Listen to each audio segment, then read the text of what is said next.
of up to 6 weeks stock for diseases like measles, polio, and BCG. This afternoon, we visit facilities across the country for situational updates. The minority in Parliament, meanwhile, says government deserves no commendation for the arrival of the vaccines. Also, this afternoon, Defence and Interior Committee of Parliament describes as a missed opportunity its aborted fact-finding mission to Boko to help broker peace among feuding factions there. Meanwhile, the committee, which has come under criticism over the terminated mission, has been justifying its actions. And later on, calls heightened for sanctions against military personnel involved in a Shaiman operation after the Ghana Police Service arrested 6 persons over the murder of soldier Sharif Imoro, with none of the suspects picked up by the army, a part of the suspects. We have details of these stories and a lot more if you stay with us for the next 30 minutes.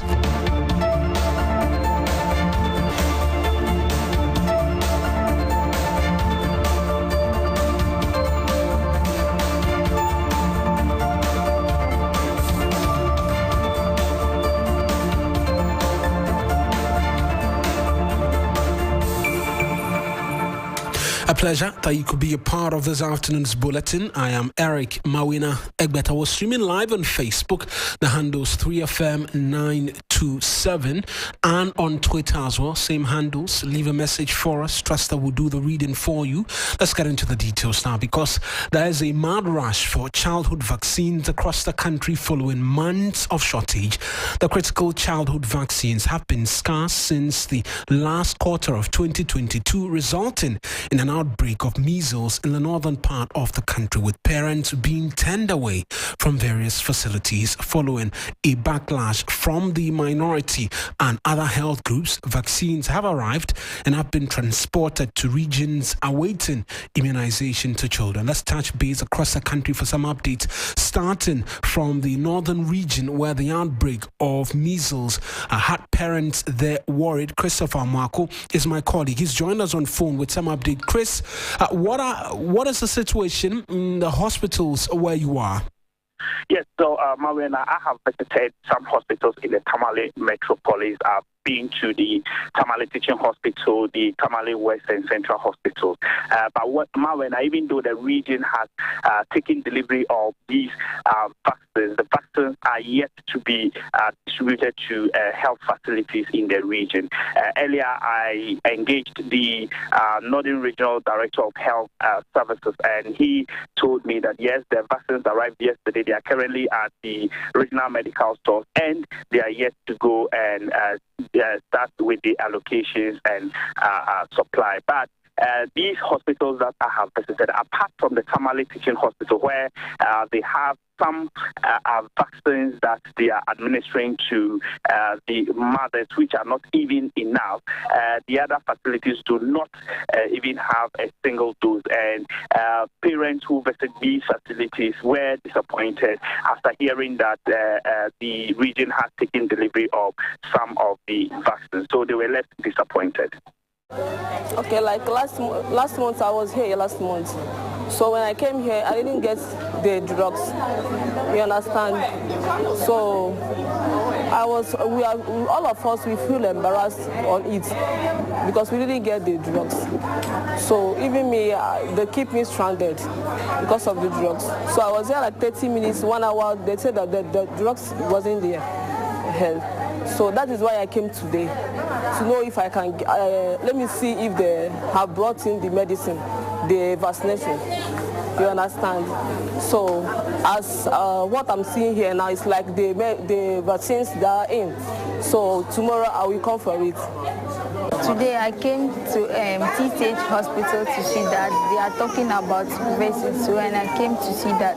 Last year I came, but it was not there. So this day I came to see that is it there or not. So when today I came and I'm feeling it like it is there or it is not there, but I came, but it is there. So Chris, those are some of the parents you spoke to. So for them, is it renewed hope now that the vaccines have arrived and so they'll come around tomorrow despite not getting it today? Yes, they are very hopeful that from tomorrow when they get to these facilities, they will get some of the vaccines, especially those who have missed out on the previous time for them to go for their vaccination. So it's all hope for them that tomorrow the facilities should take delivery of their consignment so that they will also benefit from it. Right, then that's Christopher Marco, my colleague in the northern region, joining us on phone. Ibrahim Abubakar is in the Ashanti region. That's where we're making our next stop. He's also been monitoring the situation for us. Ibrahim, last Tuesday there was some rush at the Suntreso Hospital, if I'm not mistaken. What's the situation like today with vaccines having arrived in the country now? Well, Mauna is the same situation. In fact, this morning when I got to the Suntreso Government Hospital and also the Menchia Hospital, I realized the number has kind of tripled as compared to last week when I visited those facilities. Apparently, parents heard that the vaccines are in, and for that matter, they can bring their children for them to be vaccinated. However, most of them had to return home disappointed because as I speak to you, even at the Komfanochi Teaching Hospital, the Suntreso Government Hospital, the Menchia District Hospital, and also the Kumasi Health Hospital have all not received the vaccine in the facility yet. We have engaged with the regional health director. He confirmed to us that indeed those vaccines are in, but it is today that they will deploy them to the various health facilities. For him, he was even saying they will start at the district level before, hopefully by tomorrow morning, those within the Kumasi Metro will also receive there. So as I speak to you, the vaccines are not in the facilities yet, but information we have gathered is that it is in the region and at the regional core store for onward distribution. And so, based off that, just briefly, vaccinations are expected to begin, immunization is expected tomorrow. Is that the indication or the sense you're getting? Exactly. They are telling us that they are even expecting the vaccines to be in the facilities by the close of the day. However, even if it delays latest by tomorrow morning, the vaccine should be in. So parents can come in the morning and get the vaccination for their children. Right then, that's Ibrahim Abubakar, my colleague in the Ashanti region. Pa Kojo Peters, he's in the western region as well for us. We're touching base just to get a sense. So Pa, in the northern and Ashanti regions, vaccination or immunization is yet to begin because these vaccines are yet to reach the district facilities and the likes. Is that the same in the western region?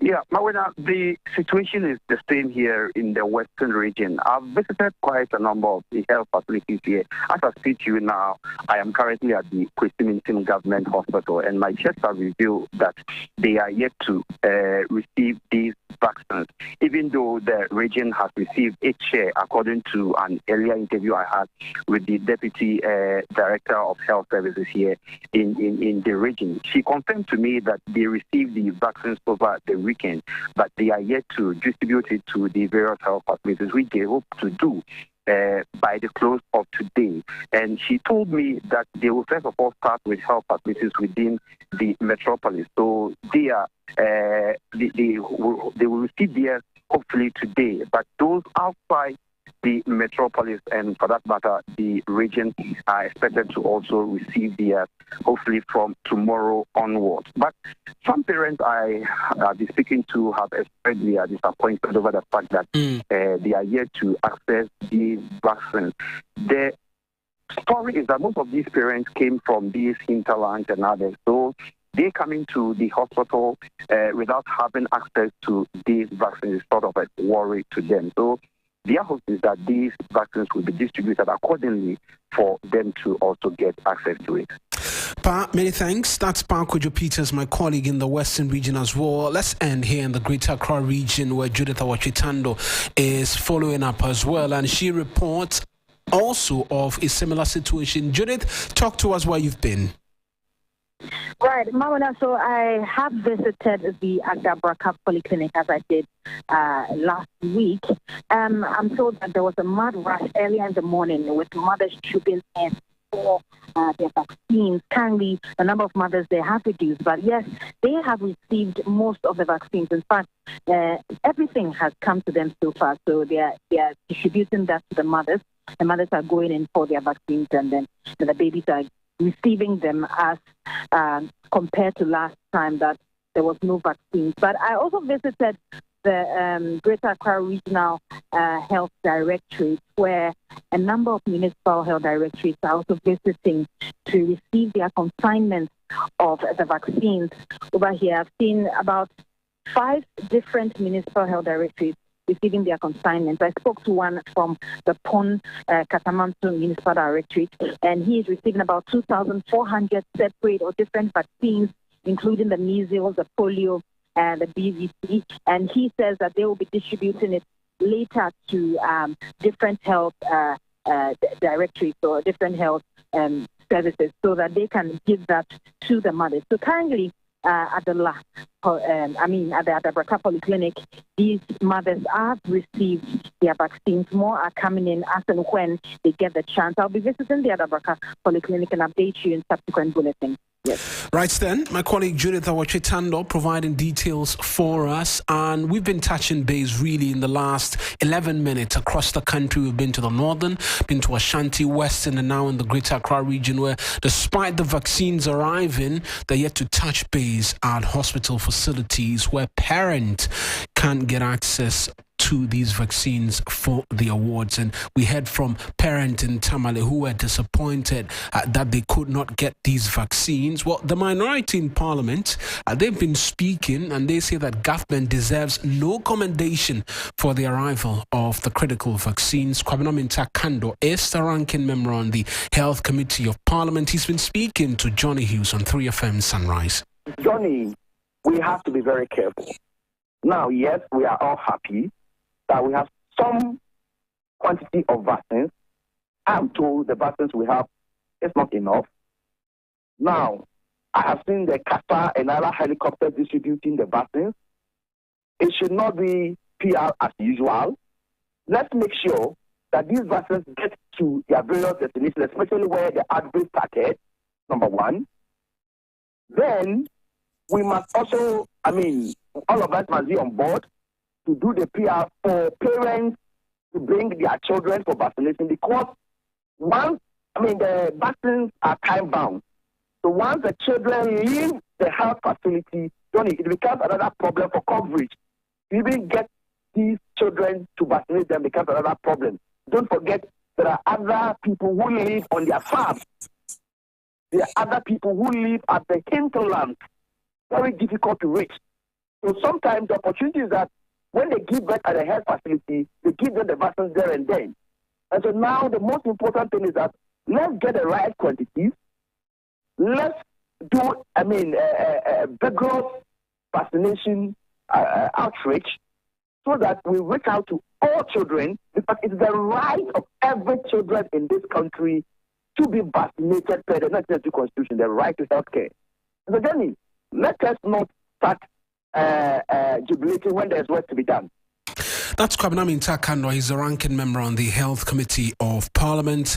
We're switching our attentions away from the matters on security now, because the ranking member of the Defence and Interior Committee of Parliament, James Agaga, has justified the committee's decision to embark on a fact-finding mission to Boko over the weekend, saying it is a way of contributing to peace-building process there. The MPs were forced at the 11th hour to abort their mission to the conflict area on Sunday following reports of a planned ambush by some miscreants. According to reports, some persons belonging to the factions in the Boko conflict had armed themselves and were waiting to launch an attack on the MPs upon their arrival. But security analyst Dr. Adam Bona says it is an embarrassment for the Defense Committee to be refused entry into Boko. Ask the military generals, the commanders who are on the ground, ask the police who are on the ground, how difficult it is to combat what is going on in Boko. So it is not a joke. It is a war zone, and this goes to confirm the fact that until such a time that things are done right. I see this, first of all, as an embarrassment. They didn't do their work well. This is a very important, an organ of government, which is Parliament, a committee in charge of defense and interior, attempting to enter Boku. They couldn't. There was a time last year, Peace Council attempted that they could not go. Because, you have to go, you need to know what is going on in Boku to understand it. The people were armed. They said if they arrived, if they had tried, they will smell gunpowder. Well, security analyst Emmanuel Kutin says he believes the timing of the mission by the MPs was wrong. The timing of their visit was wrong. Their mission was to assess, come back, and they can influence policy by way of legislation, which is their mandate. So for a committee of that nature to enter Boku, and they didn't put intelligence in place, they didn't clothe themselves with state security power to be able to enter Boku. That was my concern. So the timing was wrong, and I think that must be made clear. That's security analyst Emmanuel Kutin speaking to Johnny Hughes on 3FM Sunrise. On that same program, the ranking member on the Defense and Interior Committee, James Agaga, said the criticism of the committee is misplaced. Look, what is Parliament's own rule? Parliament has oversight over the executive, over the security sector.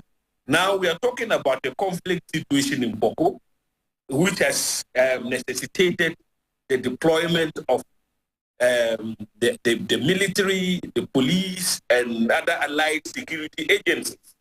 And then a statement is made to the effect that Parliament visit to such an area is unnecessary. I don't think so. The world over, committees responsible for defense and interior play active roles, even in situations of real war.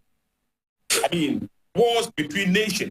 We periodically visit even our troops when they are deployed on peacekeeping missions in, say, Lebanon, and we've done that before. We visited our troops on the ground, to apprise ourselves of the challenges that our troops on the ground are confronted with, etc., etc.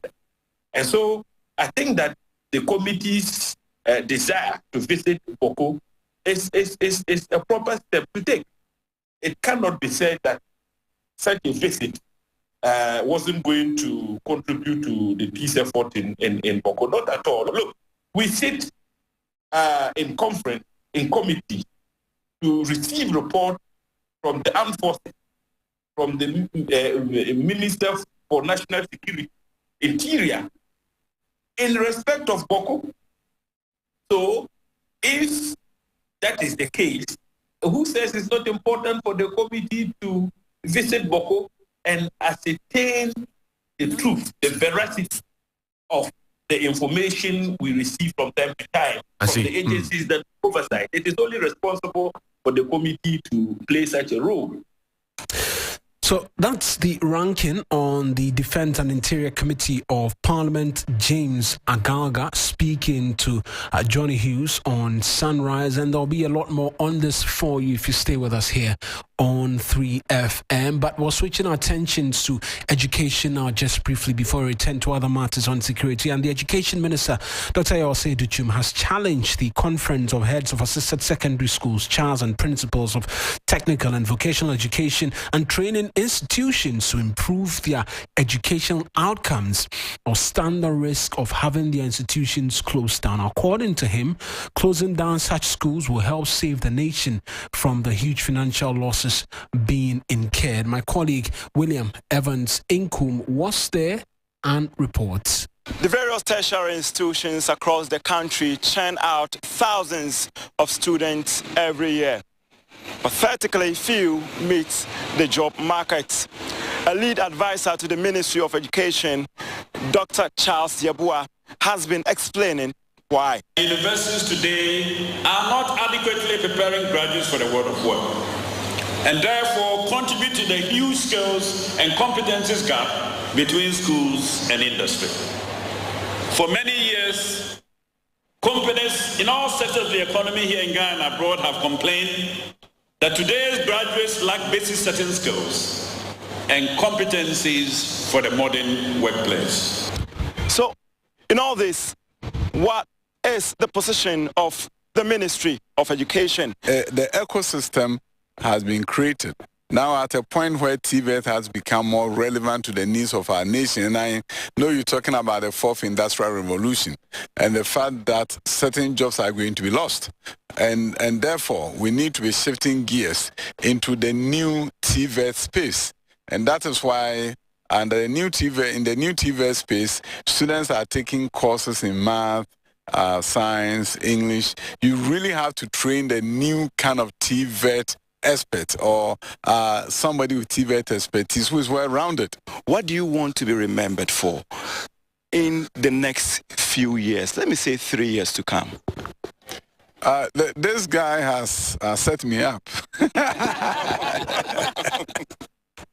That's the Education Minister, Dr. Yawase Duchumo, joined on the phone by Dr. Peter Party Anti with the Institute for Education Studies. He's Executive Director. Many thanks, Doc, for speaking to us. So earlier, the Minister, during a closed-door session, mentioned or proposed a suggestion of closing schools that are non-performing.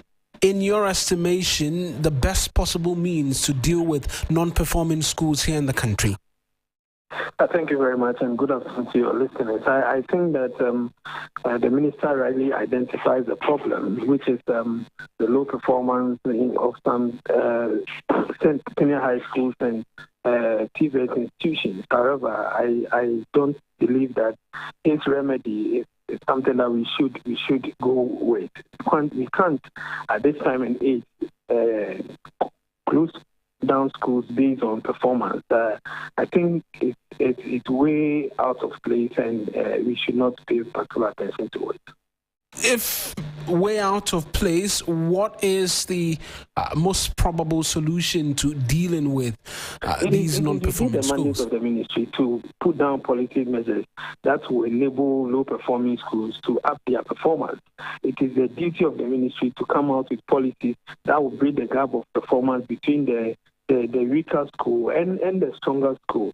So if a school is not performing and the attribution is to the headmaster of the school, and because of that, the school is supposed to be closed, then it means that we have lost the plot, we have lost the fight, and we are saying that we cannot, as a ministry, help introduce measures, interventions, and targeted solutions that will help some of these schools up their performance.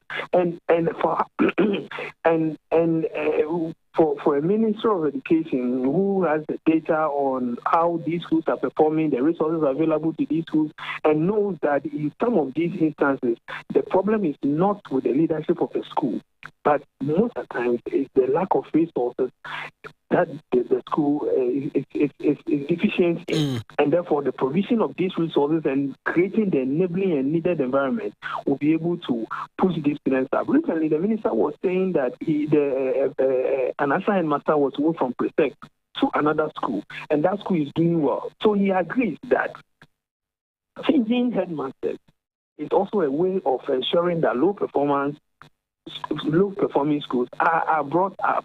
So I don't understand, and I don't see any scientific basis for his assertion that the only way we'll be able to ensure that students or schools are performing well is by closing down these schools and redistributing the students to other schools, which also means that you are going to redistribute the teachers and then redistribute the heads and others. I just see that this is just something that he just said for saying there's no, in fact, this cannot be carried out in any educational institution. I mean, in any educational system across the globe. Doc, I appreciate that you could speak to us this afternoon. Thank you. That's Dr. Peter Party, and he's the Executive Director of the Institute for Education Studies, speaking to us this afternoon. You're listening to the news here on 3FM. 92.7. We're streaming live on Facebook as well. Our handles 3FM 927. We'll switch our attentions from this now because the former Minister for Science and Technology, Professor Mawuena Egbeta, has disclosed that his exit from the ministry was a grand scheme orchestrated by the government and the New Patriotic Party. Professor Egbeta intimated that the allegations of some 500 missing excavators seized from persons engaged in illegal mining activities in 2020 were untrue and were made up stories by some persons in government to tarnish his reputation in order to chase him out of office. He's been speaking to GTV. And we'll hear from Professor Egbeta pretty shortly. We can hear from him now. What happened? It is no excavator, 500 excavator. Who said that? It was somebody who threw that into the media space. Yeah, it's the media space to tag something on Frimpong Boateng. What am I doing for 500 excavator? The true story is that at the start of the Operation Vanguard thing, the soldiers were supposed to arrest the excavators, and they go into the forest where they are doing the mining, and they remove the control board. So if they remove 20 control boards today, they will report that they have immobilized 20 control boards. But then when you go away, they'll bring control boards and fix them, and then off they go. And then somebody put it out there, Frimpong Boateng has taken 500. What am I going to do with it? There was an orchestrating scheme, even within the party and government, to get you out. So that, look, why is it that when I left, now everybody's in the forest?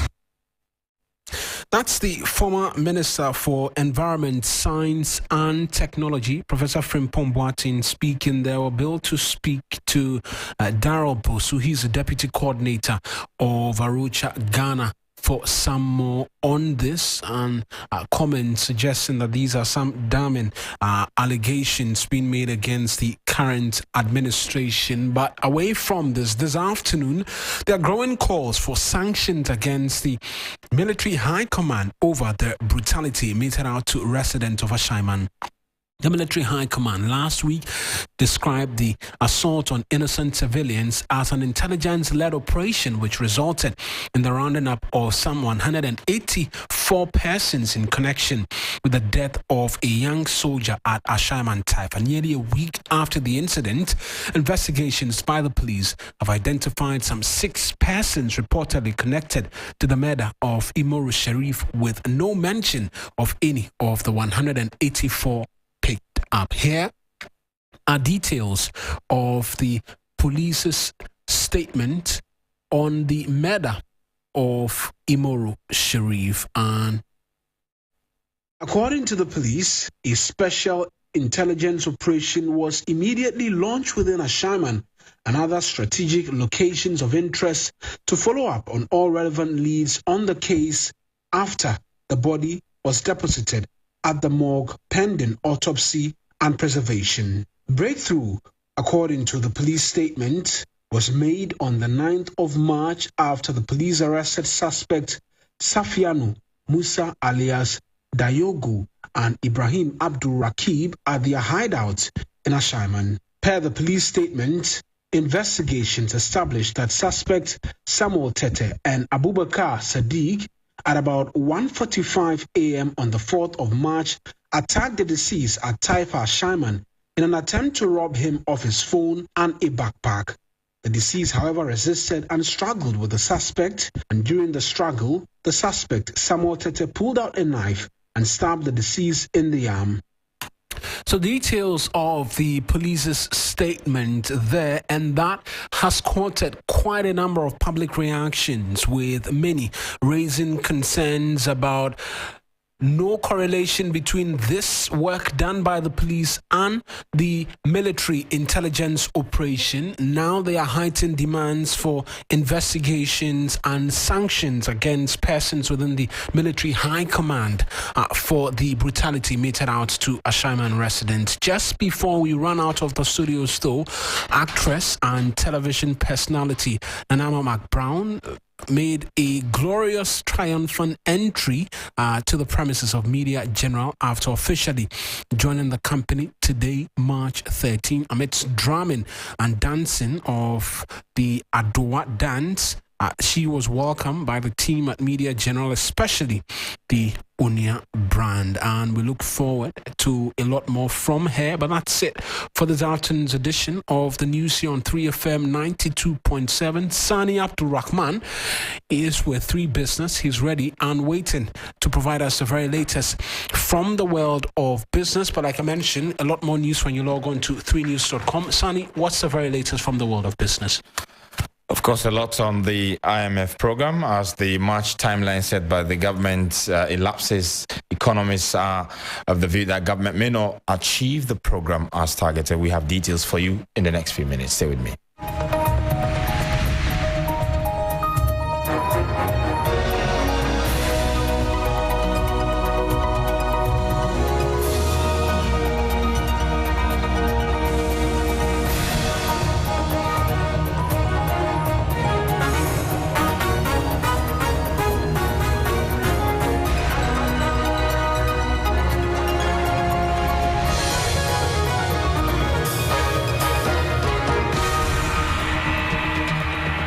Many thanks for your time this afternoon. My name is Sani Abdurrahman. We start on Ghana's bailout deal with the International Monetary Fund because financial analyst Joe Jackson has warned that the program faces a huge risk which could possibly lead to major consequences for the economy. According to him, the outcome of the domestic debt exchange program shows it will take a lot more for government to get external creditors to agree to any form of restructuring which is needed for the IMF board approval. Speaking in an interview with 3 Business, Mr. Jackson said getting external creditors to accept a higher haircut will be difficult. Because of the way we scaled down the domestic debt exchange program, right, we are now achieving debt sustainability. It's going to be a lot more complicated than it was before. And we're going to end up imposing a much bigger haircut on the foreign commercial creditors, and then the bilateral and the multilateral creditors than we had anticipated. Of course, having to impose that higher haircut just means that the negotiations are going to be a lot more torturous and a lot more complicated. With the bilateral and the multilateral agencies, we can hope that the geopolitical situation, the issues to do with West African stability may be in our favor. But with the commercial debtors, we now estimate at some 40% of all of our debt. There's no such consideration. And we have estimated up to 50% haircut. They're not going to take this kindly. They're going to insist that everybody is treated the same.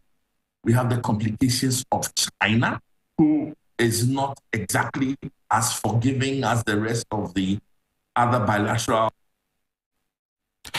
Joe Jackson is Director of Operations at Dalex Finance. Of course, the Finance Minister, Keanu Foreta, will be leading a government delegation to China to engage authorities there to find some sort of finance and assurance so that a creditor committee could be formed for Ghana's situation. Now, let me take you to the money market because yields on treasury bills have fallen further in the last auction as government measures to correct interest rate anomalies on the money market continue to achieve results. However, despite the drop in interest rates, the auction was oversubscribed by more than 74%, adding to the weeks of high patronage seen on the market. There is more in the following reports. The government targeted to raise 2.4 billion cedis, but received bids totaling 4.2 billion cedis. However, the Treasury accepted 3.3 billion cedis, which was 900 million cedis more than it targeted. Interest rate on the 91-day, which got the high subscription, dropped by more than 400 basis points to 19.9%. The 182-day fell by 300 basis points to 22.8%. The one-year note went on a similar trajectory, falling slightly from 27.5% to 26.8%. In some transactions, investors were willing to buy the shorter instrument at an average of 17%. The yields have been declining since the government rejected bids at the stagnant 35% levels, forcing investors to revise. The market is awash with liquidity as investors prefer T-bills to government bonds, which caused them heavy losses in the debt restructuring. The excess liquidity is expected to remain for a while as banks do much of T-bills than advancing loans to businesses over high uncertainty. The government targets to raise 2.77 billion cedis in its auction this week. Meanwhile, lead researcher at GCB Capital, Courage Woti, says the sharp drop in yields on treasury bills seen in the last 2 weeks is in line with market expectation. He told 3 Business he expects interest rate to drop further in the coming weeks. I think it continues the trend we've seen from the previous week, right? The Treasury has to compress T-bill rates in order to realize the gains, interest savings from the DDEP program, really.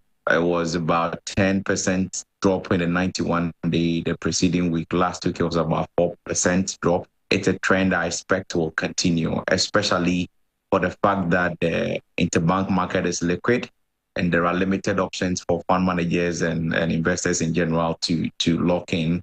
They will be seeking to get in, bidding down, just to compete and get in. And that is where the Treasury, I believe, will seize the opportunity to be rejecting bids to achieve a target of slashing T-bill rates so they can realize the interest savings from the DDP program. Courage Woti is with GCB Capital, and of course, some analysts are of the view the yields may draw down further to single digits as government corrects the anomalies. Some of the view that the government that says it cannot pay 19% average on bonds which are long-term should not be able to or should not have yields on the money market around 35% levels, and we're seeing government trying to correct that. But let me take you back to the most dominant conversation in the country. Of course, I'm referring to the IMF bailout request that Ghana has tabled, because Professor of Finance at the University of Ghana, Lord Mensah, has advised government to consider other options of restoring confidence in the economy as he doubts Ghana's ability to reach an IMF deal by the March ending timeline. According to the Economist, current negotiations between Ghana and its bilateral partners for a possible debt restructuring could protract a situation which is likely to derail the deadline targets. Talking about not getting an IMF deal by end of March having serious impact on the economy. I think there should be a plan B. If you don't get the IMF deal by the end of March, you should have a plan B as an economic manager. So for me, there should be a plan B building up, which I know very well that they may also consider maybe having an engagement with Americans, having an engagement, taking advantage of the geopolitical, conditions and ensuring that at least we get support from this country to keep us afloat until we get a deal. For me, we shouldn't rush it. You may have to look at the timing. At what point do you want to get an IMF deal?